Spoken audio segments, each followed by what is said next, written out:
Kami pa hong bakante. Ito rin ho, kung maaari, move forward ho tayo, yung mga nasa likod. Please, if we could move forward para hindi ho, mas mahal ang ticket sa likod. Maniwala ho kayo, mas mahal ang ticket sa likod. At ang unang kakain ay yung nasa harap. Okay.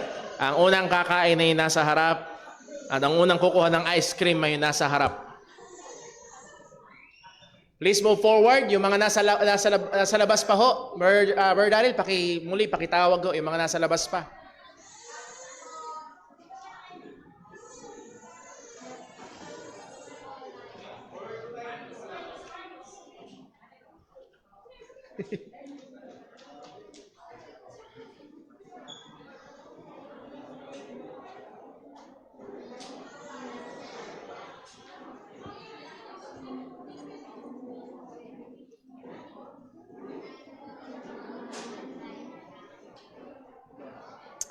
Okay, habang nagsisettle down ng iba nating mga kapatiran, ilang mga announcements po. And muli ho, gusto muna nating i-welcome ang bawat isa na narito at salamat ho, lalo na sa ating mga panauhin. Wala pa hong nagbigay sa akin ng visitor card, pero gusto ho nating i-welcome yung ating mga first time na kasama at mga nagbabalik na kasama ho natin dito sa church. Una ho ay ang kapatid, hindi ko lang alam kung sino mas pogi, pero ano si Brother Jerome daw mas pogi. Kapatid ni Brother Jerome, si Brother Roger nga ba? Tama ba ang alala ko si Brother Roger? Thank you very much po sa inyong presensya. Welcome po sa Jesus Christ Baptist Church. And then also, meron din ho tayo, at tingin ko first time niyo po? Hindi. Pangalawa. So muli ho, welcome po. Kung hindi ho first time, salamat ho sa Panginoon. Meron pa bang first time ho tayong kasama? First time? Wala na.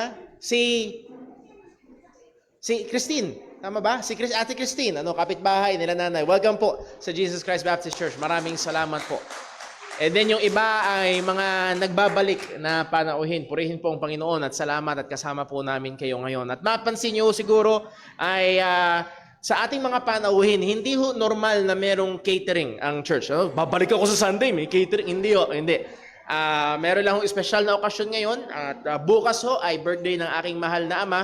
At ayaw niyang mag-celebrate na kami-kami lang. At gusto niyang kasama ang buong church.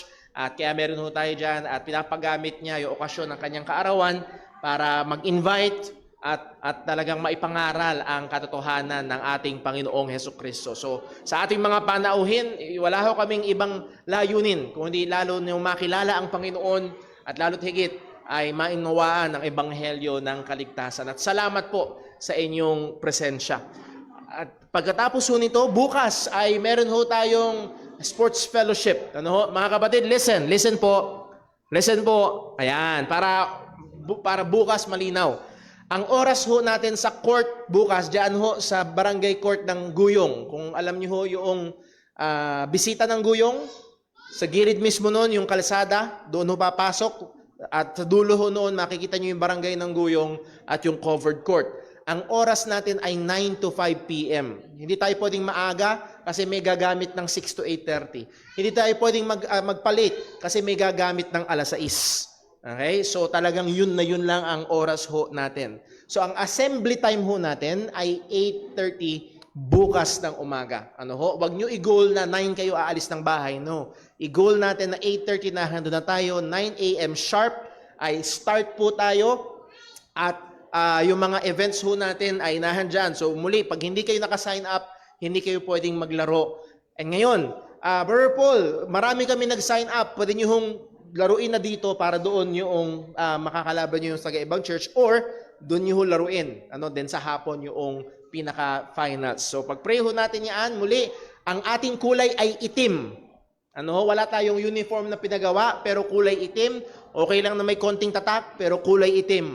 Magbaon ho tayo ng at least 2-3 damit, kasi pag pinawisan ho tayo, at least merong pangpalit. Bring your own lunch, bring your own baon.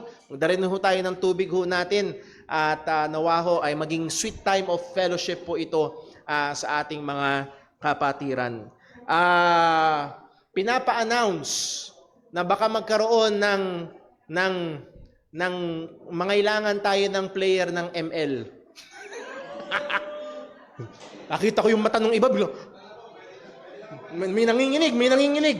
Okay, so pwede na kayo magpalista. Okay? Sabi na may magre-react. Ayan. Katuwa lang naman. Ano ho, so tingnan ho natin yan. So, pwede na kayo mag-eating mamaya. Yung mga ML community, lalo na yung mga legendary dyan, at mga mag-meeting na kayo mamaya. At kung merong may pocket wifi, baka kailanganin ho natin yan. So, yun lamang. Baka planuhin nyo na yung laro sa isip nyo. Worship muna tayo ngayon. Okay? So, muli ho, kung meron may mga tanong tungkol ho sa laro bukas, please let us know or let me know at maganda na handun tayo on time at maglaro tayo sa oras. Yun hong box na nasa ilalim ng table, yan ho ay electric fan. Yan ho ang magiging pinaka-prize ng mananalong church. Okay? So, wag nyo sabihin, ay, okay lang matalo. Hindi, gawin natin yung magagawa natin. Wag hindi tayo makikipagpatayan, pero may electric fan eh. Okay? So, magiging gamit ng church natin yan. At pag tatalo tayo, dun sa kabilang church pupunta yung electric fan. Sayang naman. So, paghusayin pa rin ho natin. Okay, with that, by the way, next week, next Sunday, hapon, pagkatapos ng second service, alas 4 ho ng hapon, ay meron tayong couples fellowship. So, yung may asawa at malapit na mag-asawa at naghahanda na, ay invited ho kayo sa atin hong couples fellowship. Next Sunday po yan. Yun ang ating mga announcements. Dumako ho tayo sa ating paghahanda sa pagsamba at magkaroon ho tayo ng sandali ng tahimik, personal na pananalangin. Hingin natin ng tulong gabay at pagsiyasat ng Panginoon sa atin upang tayo ay maging handa sa pagsamba sa Kanya. Manalangin po tayo.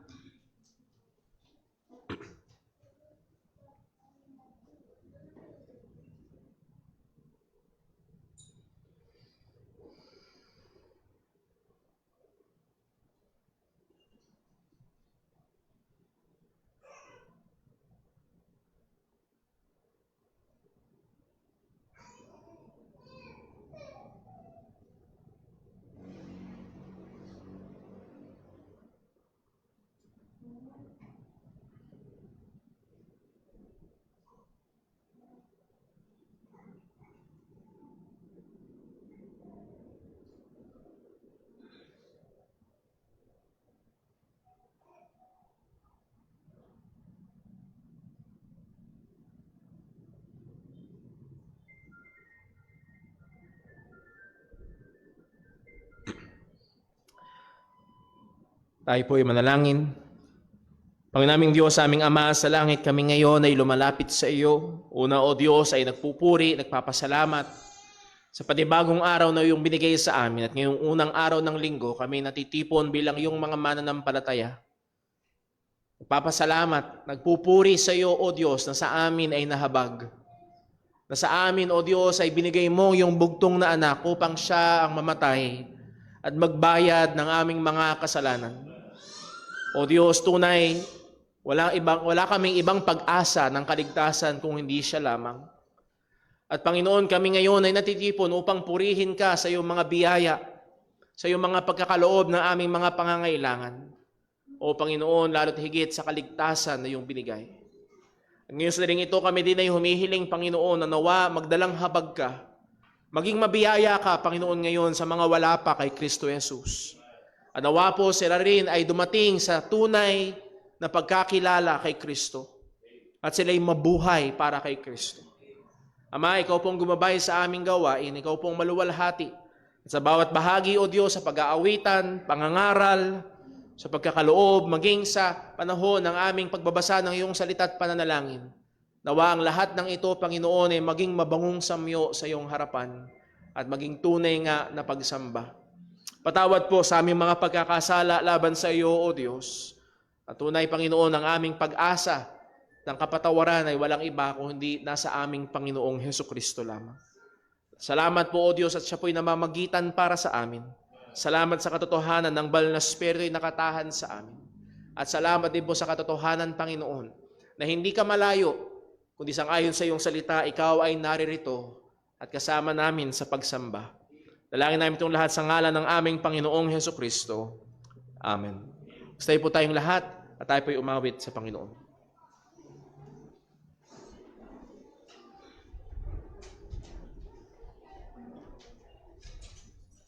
Tayo po'y mawit sa Panginoon. Awitin po natin, I will sing.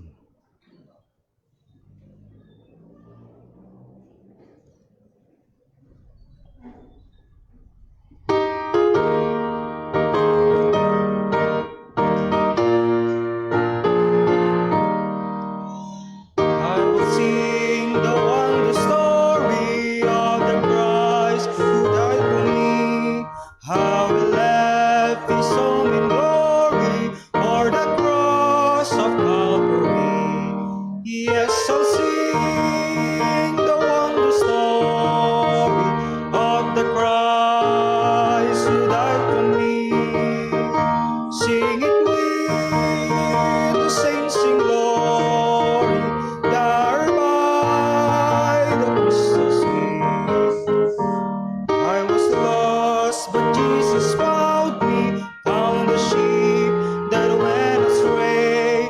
And through his loving arms around me, drew me back into his way.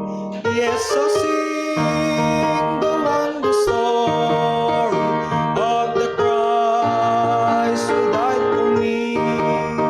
Sing it with the saints in glory, gathered by the crystal sea. I was bruised, but Jesus healed me. Pain was high from many a fall. Sign was gone, and fears possessed me, but it freed me from them all. Yes, I'll sing the wonder story of the Christ who died for me. Sing it with the saints in glory, gathered by the crystal sea. Days of darkness still come o'er me, sorrow's paths I often tread, but the Savior still is with me, by his hand I'm safely led. Yes, I'll sing the wonder story of the Christ who died for me. Sing it with the saints in glory, gathered by the crystal sea. He will keep me till the river rolls its waters at my feet. Then he'll bear me safely over where the loved ones I shall meet. Yes, I'll sing the wonder story of the Christ who died for me. Sing it with the saints in glory, gathered by the crystal sea. Manatili po tayong nakatayo para sa pagbasa ng salita ng Diyos. Magandang umaga po mga kapatid. Purihin ng Panginoon at sumati nawa ang kapayapaan ng Diyos. Para po sa pagbasa ng kanyang mga salita, magmumula po sa aklat ng Galatia, Kapitulo 1, talatang 6 hanggang 10. Sabay-sabay po nating basahin. Ready? Read. Nagtataka ako kung gaano na lamang kabilis ninyong tinalikuran ang Diyos na tumawag sa inyo sa pamamagitan ng biyaya ni Kristo at kayo'y bumaling agad sa ibang ebanghelyo. Ang totoo'y wala namang ibang ebanghelyo. Subalit sinabi ko ito sapagkat may mga nanggugulo sa inyo at nagsisikap na baluktutin ang ebanghelyo ni Kristo. Subalit sino man ang mangaral ng ebanghelyong naiiba kaysa ipinangaral na namin sa inyo, kami man ito o isang anghel mula sa langit, dapat siyang sumpain ng Diyos. Sinabi na namin ito noon at ngayon uulitin ko, sino man ang mangaral sa inyo ng kakaibang ebanghelyo kaysa tinanggap na ninyo, ay dapat sumpain ng Diyos. Ang tao ba o ang Diyos ang nais mong bigyan ng lugod? hangad ko ba ang pagsang-ayon ng tao? Sapagkat kung ang hangad ko ay bigyang lugod pa rin ang mga tao, hindi na sana ako naging alipin pa ni Kristo. Amen. Pagpalain ng Panginoon ang pagkabasa ng kaniyang mga salita, maaari na po tayo magsiupo.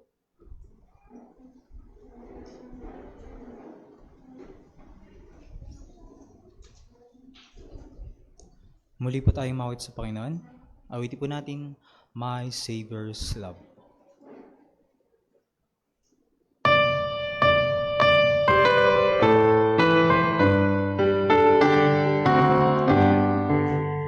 I stand amazed in the presence of Jesus the Nazarene, and wonder how he could love me, a sinner condemned unclean.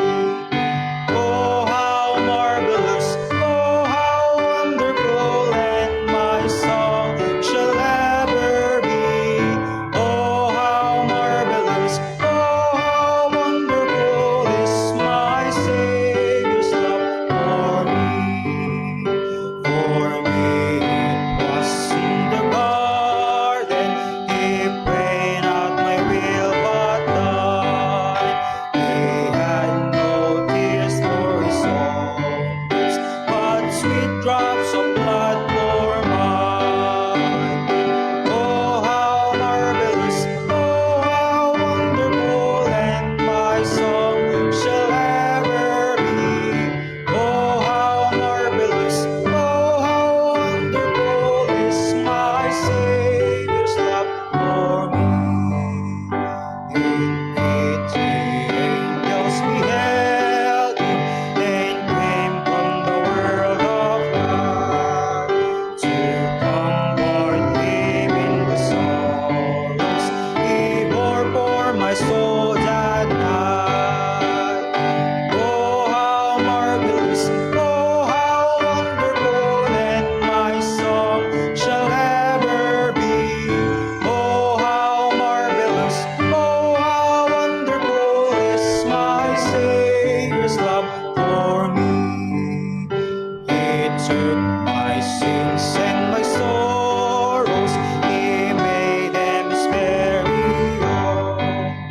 He bore the burden of Calvary and suffered and died alone. Oh, how marvelous, oh, how wonderful, and my song shall ever be. Oh, how marvelous, oh, how wonderful is my Savior's love for me. When with the ransom and glory his face I at last shall see, still be my joy through the ages to sing of his love for me. Oh, how marvelous, oh, how wonderful, and my song shall ever be. Oh, how marvelous, oh, how wonderful is my Savior's love for me. Tayo po'y magsitang lahat para po sa ating pagkakaloob.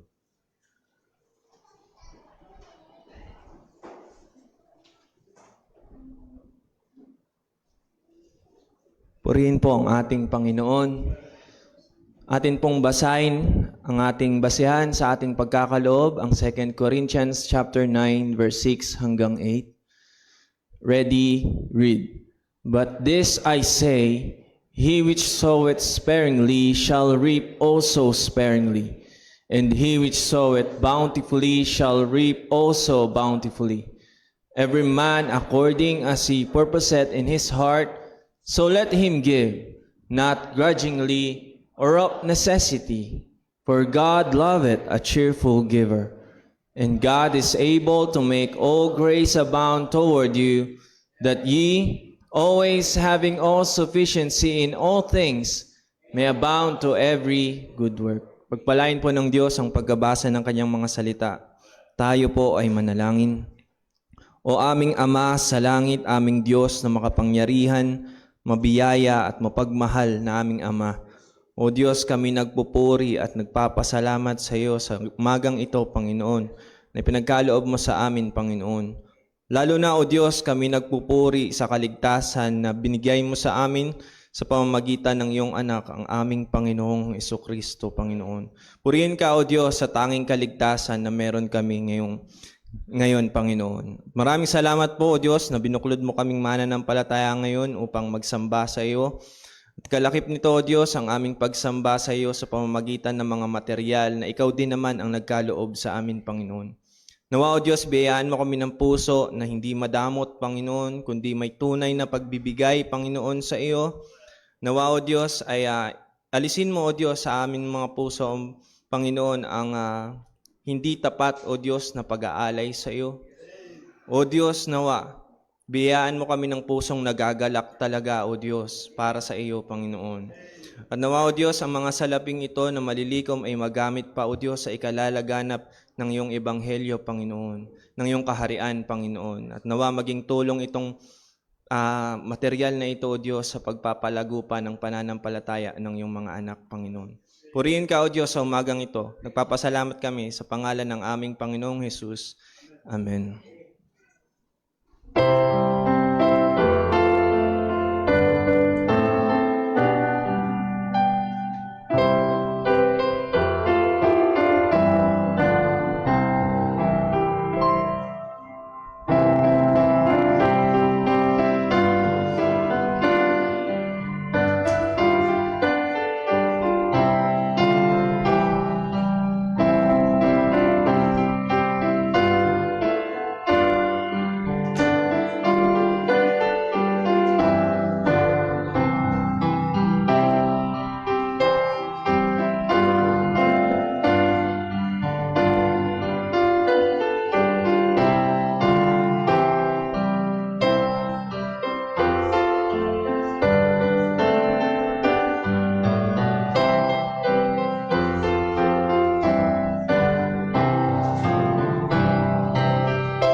Tayo po'y dumako sa ating pag-aaral ng salita ng Panginoon.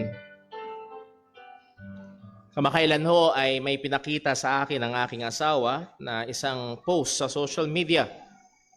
At ang sabi sa napakalaking billboard, humanda na ang mga marites. Nakita niyo na ba yan? Narito na ang tunay na plastic. Orokan. Napakahusay na advertisement. Well, kaya ako sinabi ho yun sapagkat ayaw natin ng peke. Gusto natin ng tunay. At kung bibili tayo ng mga bagay-bagay, lalo na kung ito ay ipinopost o pinapakilala bilang original, genuine, orig at kung ano-ano pa, at makita natin na ito pala ay Class A, kopya, ang lalagay ay premium cellphone, dadandang baba, pagkatapos ng lahat Italya, copy. Ayaw natin ng peke. Pagdating sa alahas, ayaw natin ng peke. Lalo na pagdating sa pera. At isa sa mga hindi natatapos na problema ng kahit anong gobyerno na gumagamit ng pera ay ang mga peking pera. That's why ang mga gobyerno na nag-i-invest ng hindi birong halaga upang mag-develop ng mga teknolohiya at maglagay ng marami at ibang katangian ng pera upang maiwasan ang peke. Sapagkat kapag ikaw ay nakatanggap o gumamit ng peking pera, maaaring unknowingly, maaaring na naibigay sa'yo, na isukli sa'yo, ay peke pala, tapos pinangbayad mo. Guess what?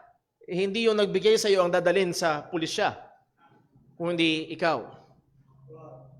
At kung ikaw ay nakatanggap ng peking pera, alam natin na ito ay maaaring may impact sa negosyo na maaaring iyong pinatatakbo. Well, muli, maaaring magkaroon ng matinding impact ang peking pera, pero mga kapatid, nais kong sabihin sa bawat isa ngayong umaga na wala nang hihigit pa sa pagiging mapanganib sa peking ebanghelyo. Kung merong pinakadelikado, kung merong dapat pakabantayan ng bawat isa ng mananampalataya, ay ang peking ebanghelyo. Sapagkat maraming nagkalat. Sapagkat marami ang nangangaral nito. And as we have read from Galatians chapter 1, kahit nung panahon pa ng mga apostol ay may mga nagtuturo na ng peke pilipit, hindi tunay na ebanghelyo. At yun ang ating bibigyang pansin ngayong umaga na ito. The danger of a false gospel. Tayo ho muna ay manalangin. Ang naming Diyos, aming Ama sa langit, aming pinupuri at pinapasalamatan ka sa ebanghelyo ng kaligtasan. Nakapangyarihan mo upang magligtas ng mga makasalanan. Ang katotohanan na binigay mo ang iyong bugtong na anak at siya'y namatay para sa aming mga kasalanan sang-ayon sa iyong kasulatan. At siya'y nabuhay muli sang-ayon din naman sa iyong mga kasulatan. Ama, salamat po sa ebanghelyo na sa amin ay nagligtas. At ito rin, Panginoon, ang tanging ebanghelyo na magliligtas ng bawat makasalanan na naririto.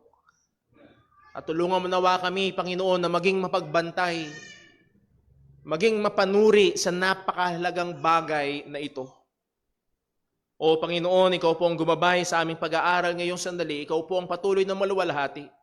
Patuloy mong banalin ang iyong mga mananampalataya. At magdalang habag ka sa mga wala pa kay Kristo Jesus. Lahat ng ito'y dalangin namin sa ngalan ng aming Panginoong Heso Kristo. Amen. Walang pinakamensahe na nais ko dahalin sa bawat isa ngayong umagang ito ay ang katotohanan na ito. The danger of a false gospel is always present, and we must be always vigilant against it. Ang panganib ng peking ebanghelyo ay laging naririyan. At tayo, lalo na tayo bilang isang iglesia, ay dapat palagiang maging mapagbantay dito. Tatlong bagay ho ang ating bibigyang pansin ngayong umaga. Una, ang panganib ng pagtalikod sa tunay na ebanghelyo. The danger of forsaking the true gospel. Pangalawa, the danger of the false gospel. Ang panganib ng peking ebanghelyo. And then pangatlo, the enticement of the false gospel. Ang pagiging kaakit-akit ng peking ebanghelyo. Now, as we have read from the book of Galatians, sa hindi ho nakakaalam, ang Galatia ho, ang aklat ng Galatia ay sulat ni Apostol Pablo. At hindi ito sulat sa iisang iglesia, kagaya ng sulat sa mga taga-Roma at Epeso. Ito'y sulat sa partikular na iglesia, pero ang Galatia ay sulat sa isang probinsya. At ang probinsya ng Galatia ay merong maraming mga iglesia. At ito ngayon ay isang emergency letter. Mapapansin ho natin, kumpara sa ibang mga sulat ni Pablo, meron muna siyang mga pagsasabi ng mga magagandang bagay.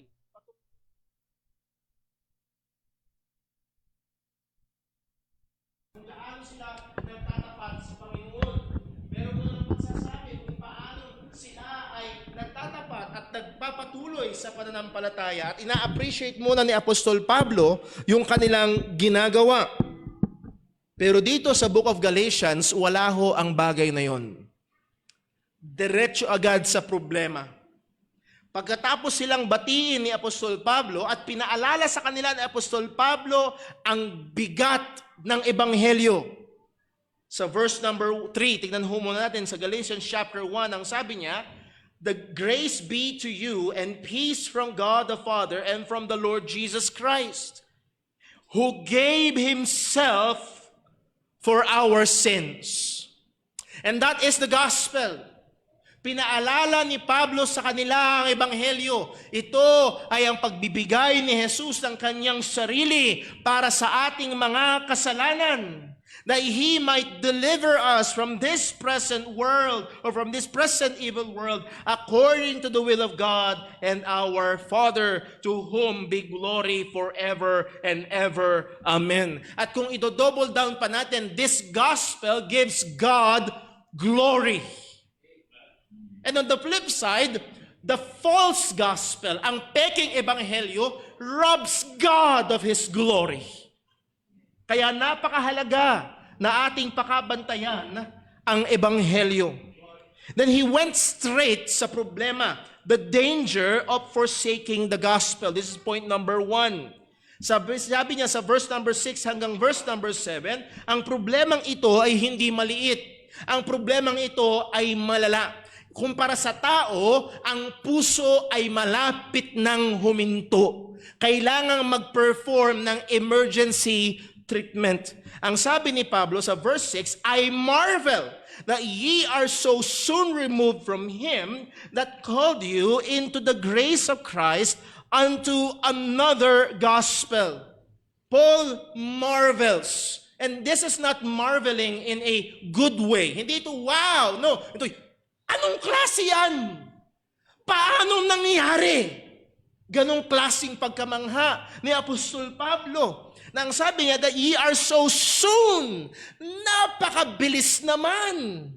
Isa sa mga pamilyar na kanta sa atin na yung isang linggong pag-ibig. Lunes nagsimula, pagdating ng linggo, giliw ako'y iyong iniwan. Napakabilis naman. At narito ang sabi ni Apostol Pablo, paano nangyari ito? Na napakabilis nyo namang talikuran ng ebanghelyo, ang totoong ebanghelyo ni Kristo unto another gospel. Now, gusto ko lang bigyang diin, yung salita ho ditong soon removed, yung salitang removed is in the present tense. That is, a better understanding is you are being removed. You are in the process of.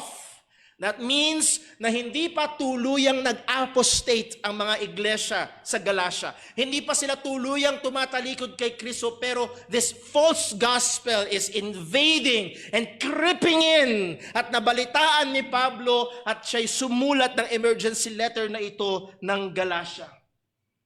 Na makita ho natin, as we have said kanina, ang Galacia ay isang probinsya na si Apostol Pablo mismo ang ginamit ng Panginoon sa kanyang first missionary journey upang mangaral ng ebanghelyo sa mga lugar na kagaya ng Antioch, Iconium, Lystra, Derbe. Ito yung mga lugar na kung saan nangaral si Apostol Pablo at ginamit ng Diyos ang pangangaral upang magligtas ng napakarami at magkaroon ng maraming mga iglesia sa probinsyang ito ng Galacia. Makikita natin yan sa Acts 13 hanggang Acts chapter 14 kung paanong si Pablo ay gumawi sa mga lugar na ito at nangaral at ang Diyos ay kumilos ng matindi. Now, ang punto ho ay ito, sa kabila ng matinding masatawag nating evangelistic success ni Apostol Pablo sa pagtuturo, kung meron mang tinuturing na pinakabihasang theologian ng Kristiyanong pananampalataya, si Apostol Pablo. Pero sa kabila ng siyang nangaral, siyang nagturo, at siyang nagtraining ng mga pastor na doon sa iglesyang iyon, nandun pa rin ang panganib. Ang punto na nais ko sabihin ho ay ito, mga kapatid, walang ministeryong exempted sa panganib ng peking ebanghelyo. Wag ho nating pagkamalian. Hindi maaaring mag-relax.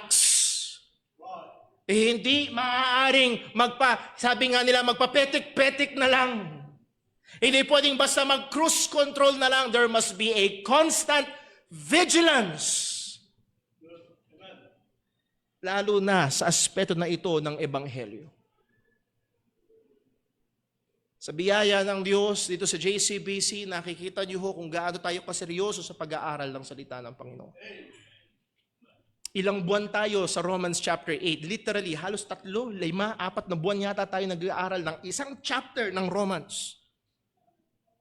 Pero huwag niyo husahan ang pagkamalian, mga kapatid, kung hindi tayo magiging mapagbantay, napakadaling pumasok ang mga maling aral. This requires consistent vigilance.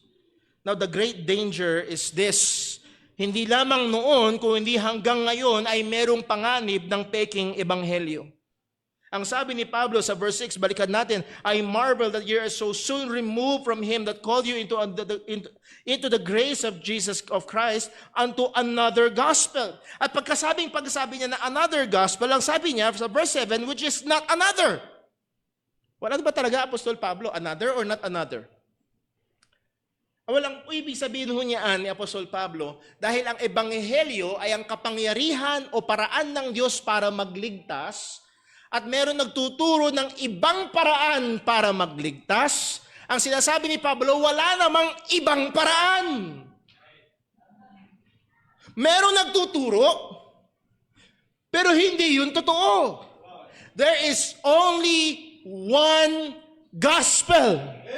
There's only one way of salvation. Meron lang isang paraan parang isang makasalanan ay maging katanggap-tanggap sa Panginoon. Hindi is 2, hindi 3, hindi marami. Hindi pwedeng kanya-kanya. Kaya ang sabi ni, which is not another, wala namang kasing ibang ebanghelyo. Pero ano ang problema? Ang sabi sa verse 7, but there be some that trouble you. Merong mga dumating at lumiligalig sa inyo. Nagtuturo at nagpapasok sila ng maling katuruan. They do not outrightly deny Christ, but they twist Christ. They, ang sabi ni Pablo, who and would pervert the gospel of Christ. Hindi nila inaalis ang ebanghelyo ni Kristo. Ang ginagawa nila ay, ang ebanghelyo ni Kristo ay pinipilipit nila. At ito ang napakalaking panganib. Hindi na sasabihin na hindi mo kailangan si Jesus. Hindi na sasabihin na huwag kang tumawag kay Jesus. Tatawagin pa rin nilang Panginoon si Jesus. Tatawagin pa rin nilang tagapagligtas si Jesus. Sasabihin pa rin nila na kailangan mo si Jesus. Iko-quote pa rin nila sa si Jesus ang daan, ang katotohanang buhay. Walang makakaparoon sa Ama kundi sa pamagitan ko.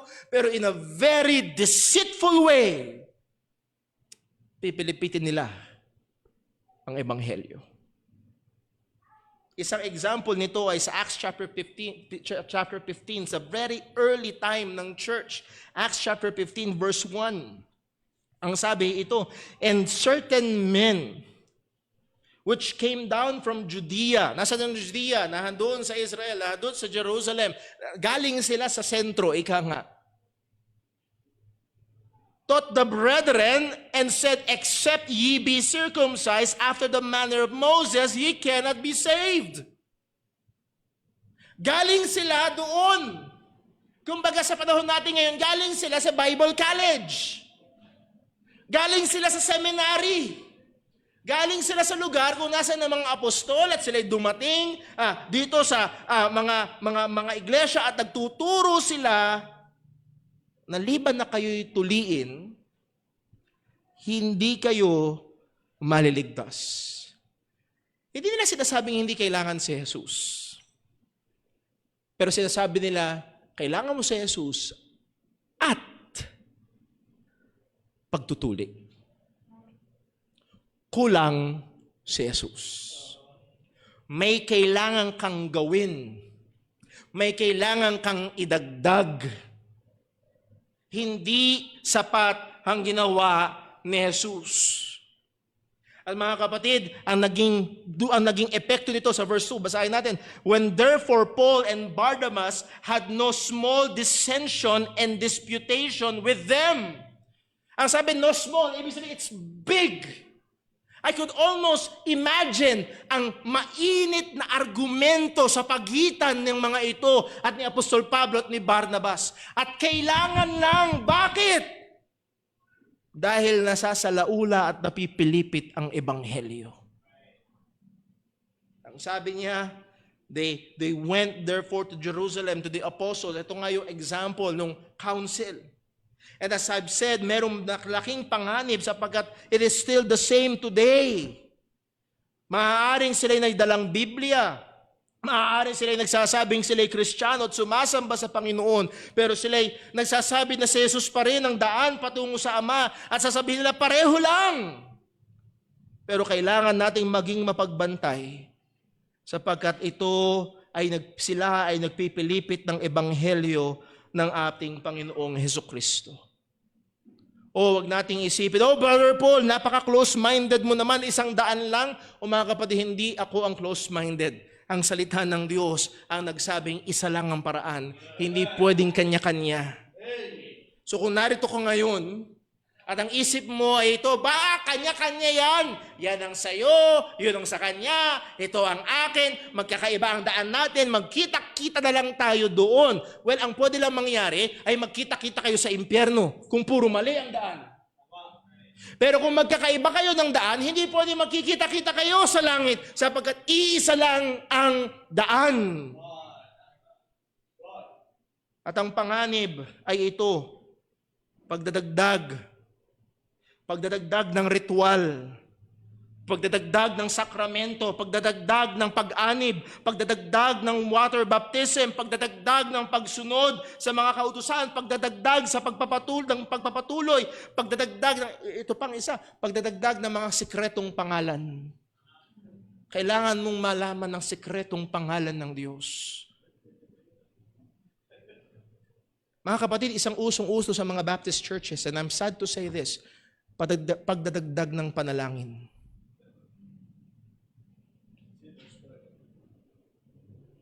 Ang sabi ng Apostol Pablo, manampalataya ka sa Panginoong Hesus at maliligtas ka. Hindi niya sinabing sumunod ka sa panalangin ito at maliligtas ka. I'm not against prayer. Don't get me wrong. I'm not against prayer. But the sinner's prayer is not the power of God unto salvation. It is the gospel. At napakaraming mga churches, even Baptist churches, basta sumunod sa panalangin ligtas ka na ngayon. Ang ebanghelyo ang kapangyarihan ng Diyos sa pagliligtas. Bakit napakahalaga nito? Sapagkat ang sabi ni Pablo sa Romans 1:16, for I am not ashamed of the gospel of Christ, for the gospel is the power of God unto salvation. To everyone that believeth, to the Jew first and also to the Greek. Alala ko yung kwento ng aking ama. Ang sabi ng isang pastor sa kanya, well, pag hindi nag-pray, walang pananampalataya. Sabi niya, ito Bible, basahin mo. Nasaan dyan yung nag-pray?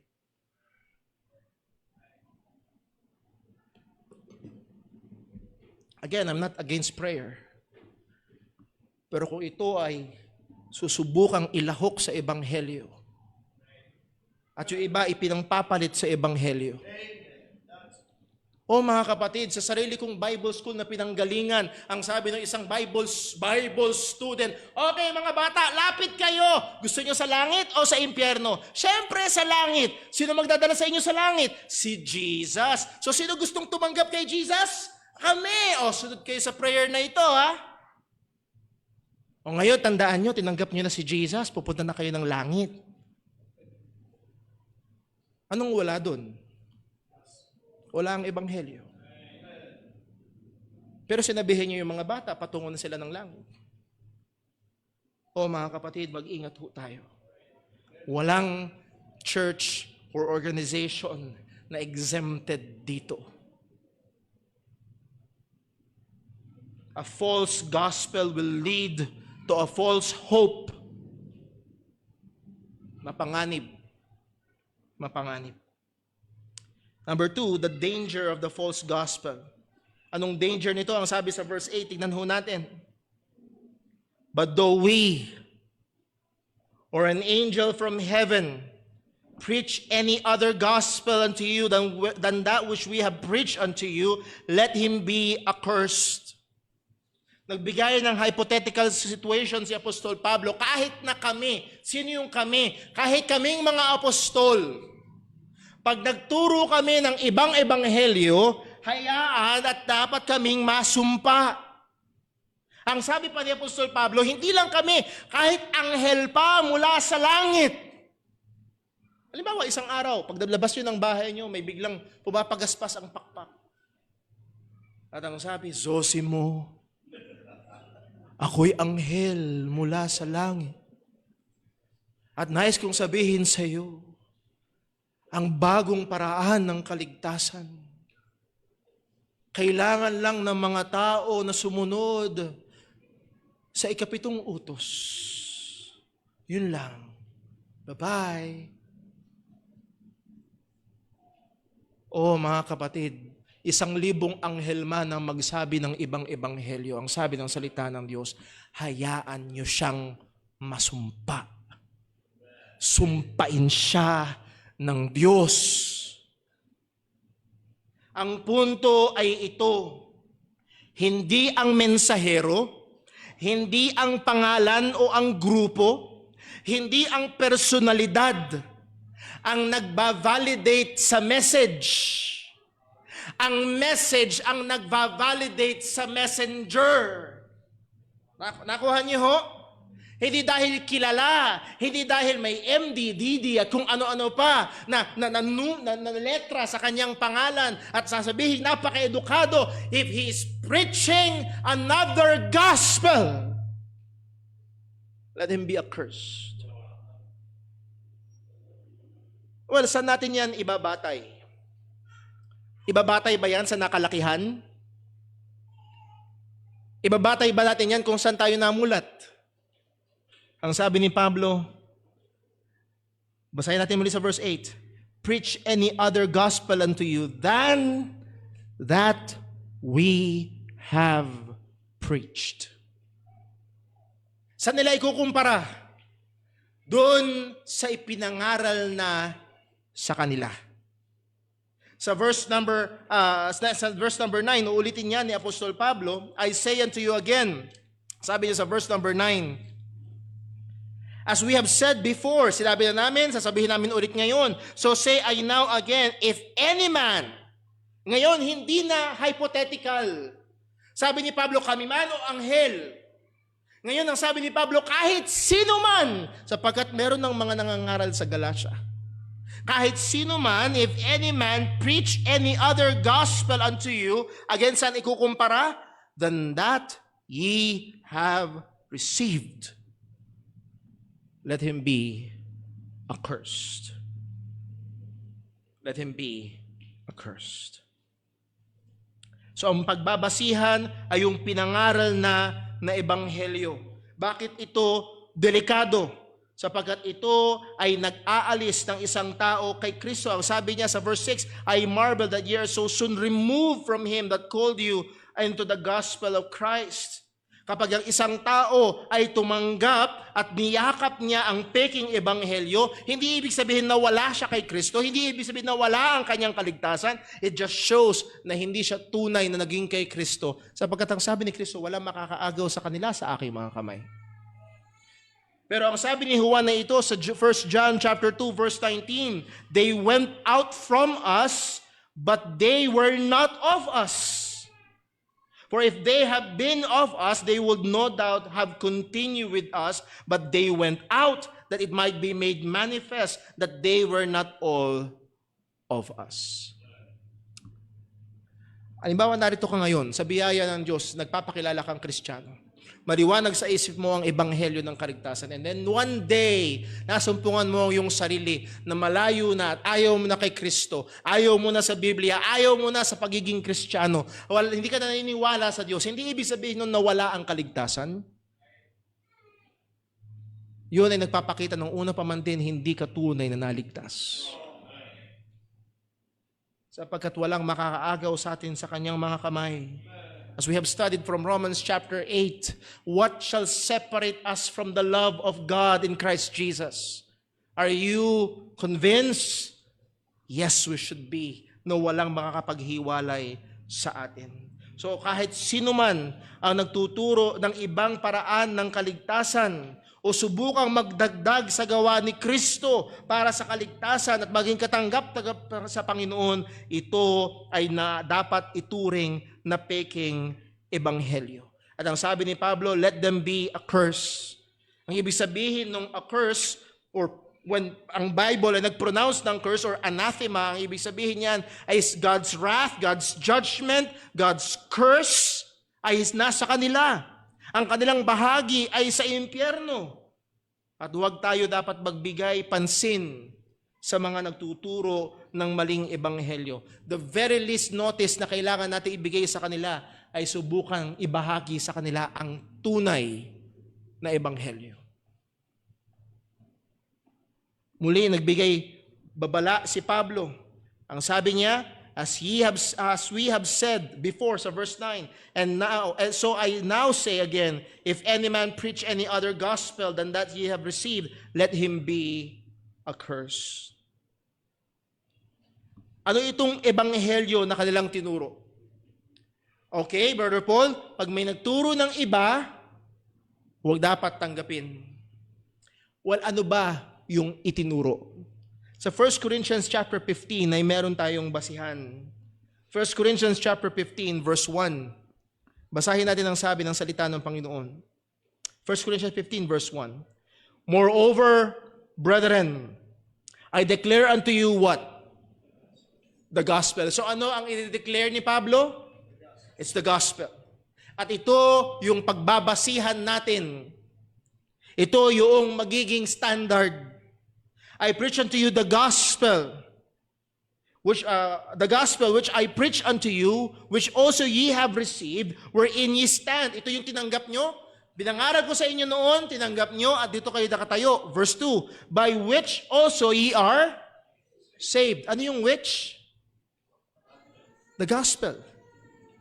Ang sabi ni Pablo, kayo ay naligtas sa pamamagitan, hindi ng relihiyon.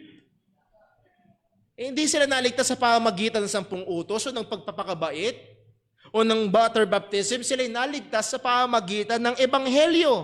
Let me ask you today, ikaw na naririto, paano? Anong daan ng kaligtasan na hawak-hawak mo? Ito na ba'y kapareho ng ipinapangaral ng mga apostol na tanging ang ebanghelyo lamang ni Kristo?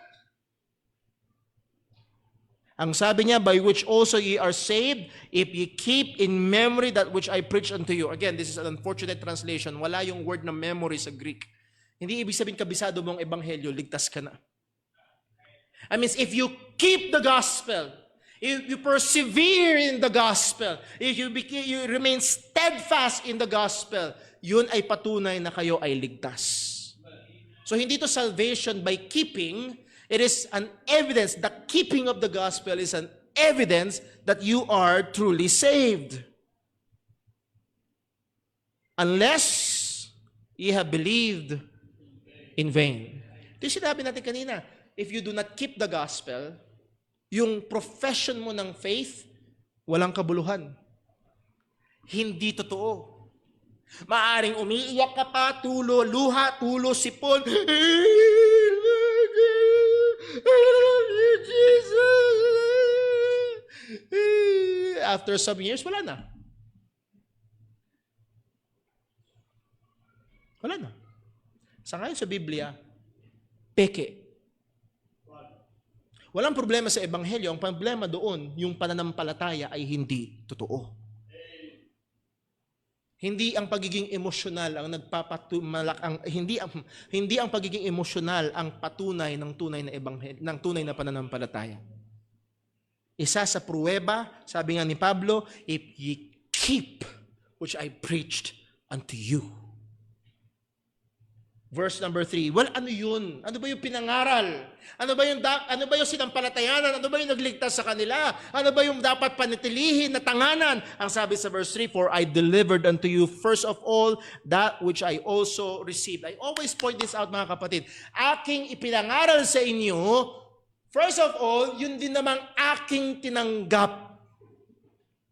Kumbaga, ito'y gamot na inunom din niya. Hindi siya nag-prescribe ng gamot na hindi niya pa sinubukan. Ito rin ang kaligtasan ni Pablo. Hindi siya ligtas dahil naglingkod siya sa Panginoon. Hindi siya napunta sa langit dahil nagsakripisyo siya para kay Kristo. Siya ay ligtas dahil din sa ebanghelyong ito. Ito rin yung kanyang tinanggap. Ano ito? How that Christ died for our sins. Namatay si Jesus para sa ating mga kasalanan. Siya ang nagbayad. Siya ang tumanggap ng parusa. Siya ang naging pampalubag loob para sa ating mga kasalanan. Ano pa? According to the scriptures, hindi ito sang-ayon sa gusto lang natin, sang-ayon ito sa salita ng Diyos. Verse 4, and that he was buried, siya nalibing, and that he rose again the third day according to the scripture. This is the gospel. Namatay si Jesus para sa ating mga kasalanan, siya'y nalibing at muling nabuhay. This is the power of God unto salvation. Walang relihiyon, walang 10 utos, walang anumang ritual. Magtulos ka ng 1,000,000 kandila, maliligtas, no. Maglakad ka ng 1,000 kilometro, mababawasan ng no. Mga kapatid, kaya yung mga kababayan natin na nagpipinitensya tuwing mahal na araw, wala silang tiwala kay Kristo. Yun ang ibig sabihin nila, ako ang magbabayad. Wala akong tiwala doon sa namatay at muling nabuhay. Ako ang bahala. Ang kapangyarihan ng Diyos para magligtas ay yung isinugo niyang tagapagligtas. Ang sabi ng salita ng Diyos, kung ikaw ay mananampalataya sa bugtong na anak ng Diyos na namatay para sa ating mga kasalanan at muling nabuhay, ang sabi ng salita ng Diyos, hindi ka mapapahamak kundi meron kang buhay na walang hanggan. So the primary concern, listen mga kapatid, the primary concern, lalo na pagdating sa church, dahil one day, maaaring meron tayong mga kapatid na mapunta sa ibang mga lugar. Maaaring meron narito, isang araw, uuwi kayo sa inyong probinsya. Or maaaring meron tayong mga young people, isang araw, makakapag-asawa kayo na taga-ibang bansa. Lilipat, lalayo. Kung ikaw ay tunay na mananampalataya, hahanap ka ng iglesia na kung saan ikaw magpapatuloy, kasama ng ibang mga Kristiyano. Therefore, the primary concern, listen, ang primary concern ay hindi convenience. Hindi yung, Paul, ito yung church na malapit eh. Paul, ito yung church na may aircon. Ang primary concern ay hindi yung programa. Ang primary concern ay hindi yung musika. Ay, Brother Paul, gusto ko doon. Umiindak kami doon eh. Ang primary concern ay hindi entertainment, hindi yung, Brother Paul, pag dumarating ako sa church, talaga, feel ko. Ay, primary concern ay hindi yung feelings mo. Ang primary concern ay hindi pangalan ng relihiyon. Ang primary concern hindi yung pangunahin nagbibigay sa iyo ng tulong. Ang primary concern ay hindi himala. Ang primary concern ay hindi tradisyon. Ang primary concern ay ang ebanghelyo. At kung walang ebanghelyo, hindi Kristiyano. At anumang programa na meron, listen, sabi ni Jesus, walang makakaparoon sa Ama. Even our worship ay hindi magiging katanggap-tanggap sa Diyos kung hindi sa pamagitan ni Kristo. So wag niyo isipin na okay, yung church na yan, hindi sila natuturo ng tamang ebanghelyo, pero sumasamba rin naman sila. No! Tatanggapin ba ng Ama ang pagsamba ng mga tao na patuloy na niyuyurakan ng kanyang anak?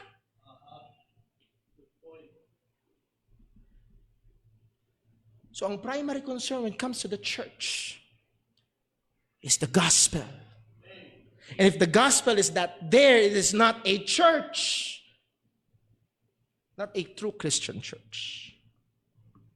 So mapanganib ang peking ebanghelyo.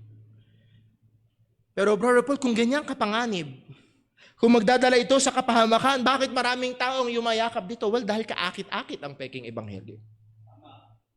Una, kaakit-akit ang peking ebanghelyo sapagkat ang tao ay mayabang.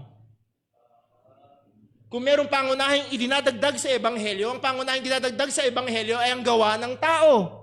Kaya ang sabi ng Ephesians chapter 2, not by works, lest any man should boast.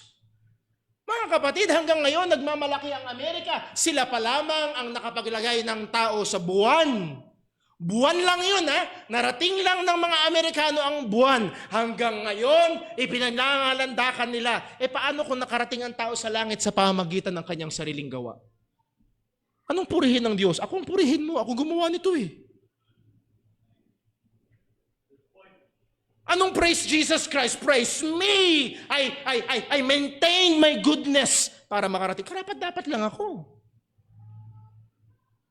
Kaya ang pilipit na ebanghelyo ay katanggap-tanggap sa makasalanang tao. Sapagkat gusto ng tao, meron siyang ipagmamalaki. Ang pilipit na ebanghelyo ay katanggap-tanggap sa tao sapagkat ang totoong ebanghelyo ay nagde-demand sa tao na aminin na hindi niya kaya at siya'y magpailalim kay Kristo. At ang sabi ni Apostol Pablo sa verse number 10, Galatians 1, dito tayo matatapos. For do I now persuade men or God? That word persuade means to pacify, to tranquilize. Ibig sabihin, sino ba ang bibigyan kong, actually hindi lugod, sino ba ang papahupain ko ang galit? Parang ganito, sino ba pipiliin kong magagalit sa akin? Pag ito ginawa ko, si A magagalit. Pag ito ginawa ko, si B magagalit. Well, sinong pipiliin ko? Do I now persuade men or God? Sapagkat ang peking ebanghelyo pacifies men. Pag sinabi mo sa tao, okay lang, kaya mong iligtas ang iyong sarili, just do harder, try again. Meron kang pwedeng i-contribute sa kaligtasan mo. Ito ay katanggap-tanggap sa tao.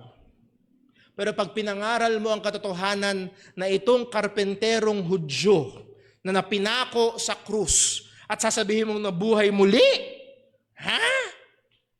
May maluwag na tornilyo ka ba? Brother William, nasa si Brother William? Nandiyan pa din si Brother William. Wala. Sa lahat, daang-daang na imbalsa mo na dito, maniwala kayo, walang bumangon muli kahit isa.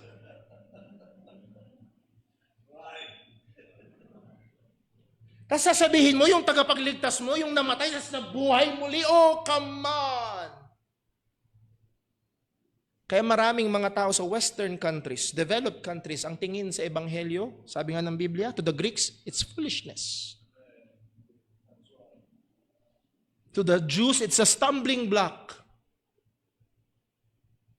Pero to them which are called Jesus Christ, the wisdom of God, and the power of God. Ang peking ebanghelyo ay kaakit-akit sapagkat ito ay nagbibigay ng palakpak ng tao. Ito'y katanggap-tanggap sa makasalanang tao. Ang sabi niya sa verse 10, or do I seek to please men? For if I yet please men, I should not be the servant of Christ. Sino bang bibigyan kong lugod? Ang tao o ang Diyos? Mga kapatid, sana hindi lang mga mangangaral, kundi ang buong church na ito, sa biyaya ng Panginoon, pagsumikapan natin na ang ating bigyang lugod ay ang Diyos. Listen, kahit magalit ang tao,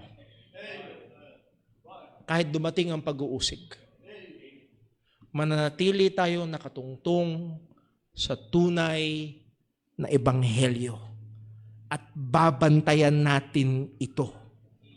At patuloy nating ipapangaral ito sapagkat ito lamang ang kapangyarihan ng Diyos na nagliligtas ng makasalanan.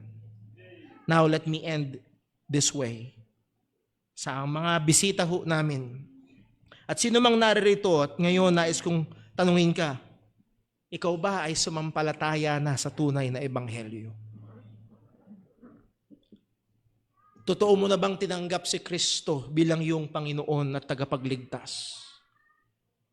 Totoo mo na bang kinilala at totoo ka na bang nagtiwala sa Kanya na namatay para sa iyong mga kasalanan at muling nabuhay at siya lamang ang tanging paraan para ikaw ay maging katanggap-tanggap sa harapan ng Panginoon? Tunay ka na bang nanampalataya? Or meron ka pang ibang pinagtitiwalaan ngayon? Hindi mo sinasabing hindi si Kristo, pero Brother Paul, yung pagpapakabait ko, hindi man ako masamang tao. Maniwala ka sa akin, mas masama ka sa inaakala mo. Mga kapatid, mga kaibigan, o nais kong hamunin ng bawat isa, ikaw ba ay tunay na mananampalataya ng tunay na ebanghelyo? Kung hindi pa, bakit hindi? Bakit hindi ka manampalataya ngayon kay Kristo? Bakit hindi mo sampalatayanan ngayon ang itong kapangyarihan ng Diyos na nagliligtas? Hindi ka manampalataya ngayon sa Kanya na namatay para sa iyong mga kasalanan, na libing at nabuhay muli. Walang ibang paraan para ikaw ay mapatawad at maligtas. Nawa, ating bantayan bilang isang iglesia, ating patuloy at masipag na bantayan ang ebanghelyo ng kaligtasan. Let's pray. Panginoon Diyos, aming Ama sa langit, salamat po na kahit hindi kami karapat-dapat, kami makasalanan, rebelde, namumuhay sa pagsuway. Pero o Diyos, ang ayon sa iyong salita, binigay mo yung bugtong na anak. Anong kami mga makasalanan pa, si Kristo ay namatay para sa amin. Ang aming mga kasalanan na napakarami ay ipinako sa kanyang krus at siya ang nagbayad. Ang parusa na dapat para sa amin. Ang galit at puot mo na dapat ay para sa amin. Ay siya ang tumanggap. O Panginoon, salamat po sa ebanghelyo ng kaligtasan. At tulungan mo kami bilang mga mananampalataya na pakabantayan, pakaingatan ng ebanghelyo na ito. At sa biyaya mo, O Diyos, ay patuloy na maging tapat, masipag at mainit sa paghahayag ng ebanghelyo ang bawat mananampalataya na narito. At gayon din, Panginoon, mahabag ka. Mahabag ka, Panginoon, sa mga naririto na wala pa kay Kristo Jesus. Tulungan mo silang makita, Panginoon, ng katotohanan na hindi nila kaya, na sila ay makasalanan, madumi sa iyong harapan, at ang tanging pag-asa nila ay ang kordero mo na nag-aalis ng kasalanan ng sanlibutan. O dalhin mo sila sa pananampalataya kay Kristo Jesus, at masumpungan nila ang kapahingahan, ang kaligtasan ng kanilang mga kaluluwa. Muli, Panginoon, salamat po. Tulungan mo na kami bilang mga mananampalataya ng ebanghelyo ay mabuhay sa kaparaanan ng karapat-dapat dito. Sa ngalan ni Jesus, ito pong aming dalangin. Amen. Stay po tayong lahat at awitin natin ang ating pangwakas na awit.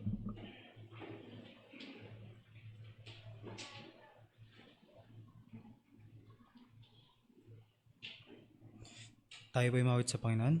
Mawitin pa natin, Saved by the Blood.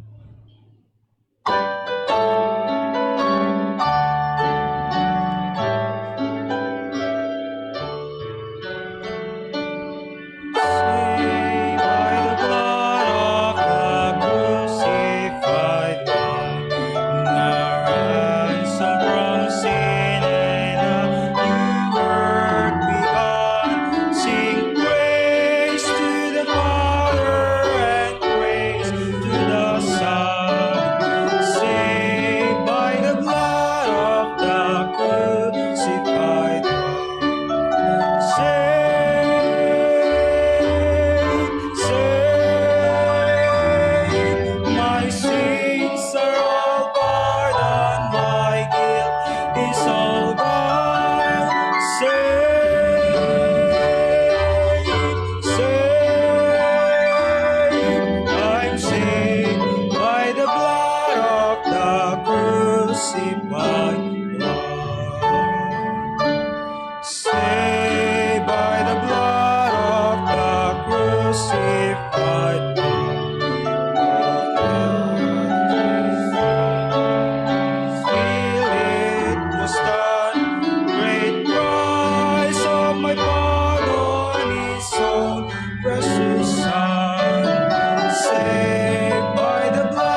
Purihin po ang pangalan ng Panginoon. Salamat po sa bawat isang naririto, maging sa ating mga nakasama online.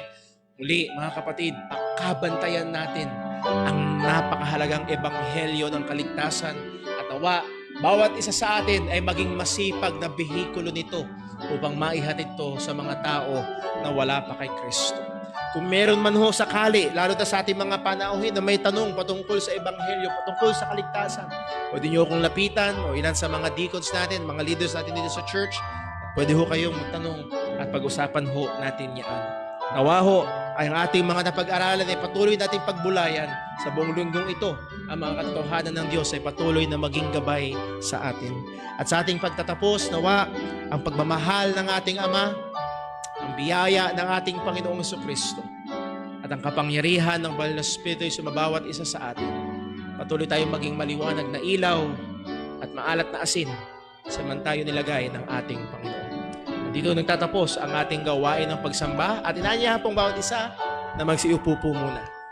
Ang atin hong ensemble ay naghanda ng isang awitin and hopefully, hindi lamang ang kanilang tinig, maging ang mensahe ng awit na ito ay maging pagpapala sa atin. So please, ilan natin mga kapatiran, at bless na bless ako na kasama dyan si Brother Dave. Amen?